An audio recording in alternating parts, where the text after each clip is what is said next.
কিন্তু আমরা বলতে চাই খুনি তারেক জিয়ার যেন ফাঁসি হয়, ফাঁসি ওখানে না আমাদের দেশে হবে। কারণ যে সিদ্দিক আপনি দেখেন আপনার আওয়ামী লীগের দেখেন ভাই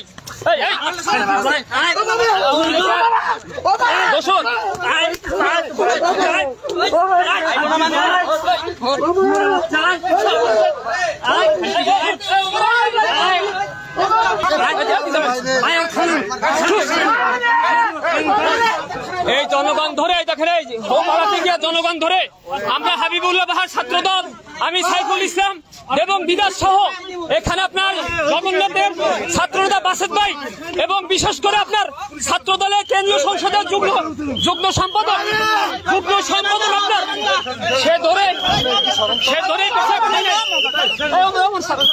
এই দেখেন আমরা এখন পুলিশের হাতে আমরা দিয়ে দিলাম, সমর্থ করলাম।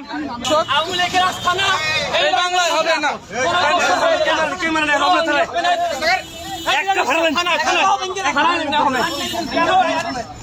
ভাই কেন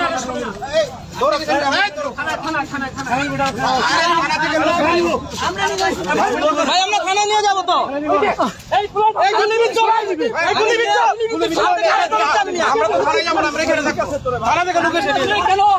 কেন নেবেন না থানায় আপনারা?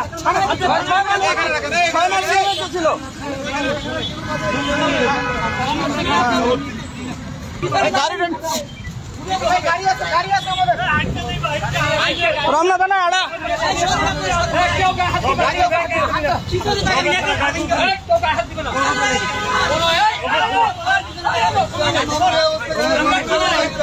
আমরা খানা ছোড়া আওয়ামী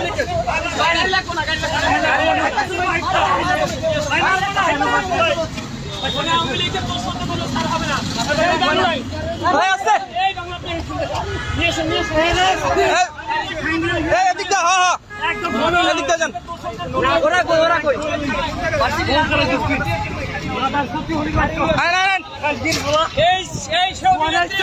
তিনি তারেক রহমানকে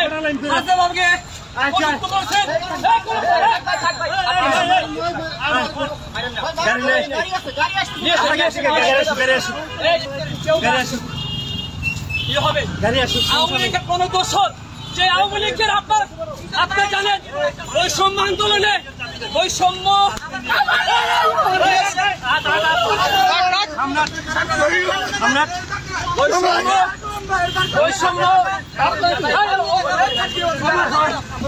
আচ্ছা পানি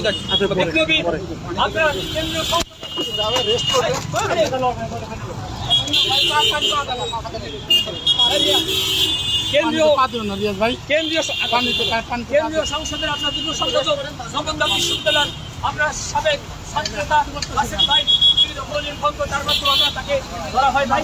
আমরা কিন্তু করে দিচ্ছি সেটা একটা কথাই বলবো ভাই। বাংলাদেশের মানুষের একটা উদ্দেশ্যে কথা বলতে চাই, ছাত্রদল সবসময় ন্যায়ের পক্ষে ছিল, কোনো ন্যায়ের পক্ষে আছে, সবসময় ছাত্রদল অন্যায় বিরুদ্ধে জীবন দিয়েছে, লড়াই করেছে, সংগ্রাম করেছে, এখনো আছে। কোনো দোষরে ছাত্রদল বিগত দিনও ক্ষমা করেনি, এখনো করবে না, ভবিষ্যতে ইনশাআল্লাহ করবে না। যদি জীবন দিতে হয় আমার যে ভাই বোনেরা খুব হয়েছেন শহীদ হয়েছে, আমি সাইফুল আবার শহীদ হবো, কিন্তু আওয়ামী লীগের সাথে কোনো আঘাত না, আওয়ামী লীগের দোষদের সাথে কোনো আঘাত না, দোষদের অবশ্যই এই জমিনে বিচার হবে ইনশাআল্লাহ।